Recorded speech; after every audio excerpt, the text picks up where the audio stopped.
अस्सलाम वालेकुम बच्चों। तो आइए देखते हैं स्टैंडर्ड सेकंड के बच्चियों से मराठी नज़म एक्शन के साथ। तो आइए सुनते हैं।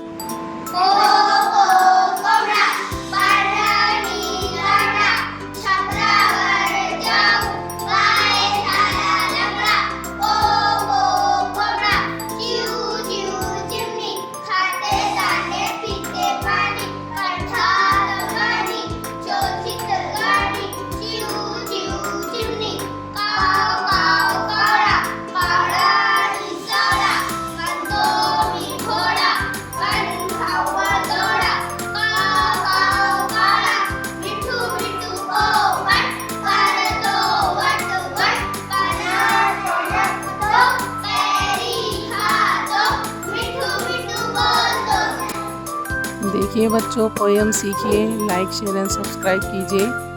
मिलते हैं अगली वीडियो में। तब तक के लिए अल्लाह हाफिज़।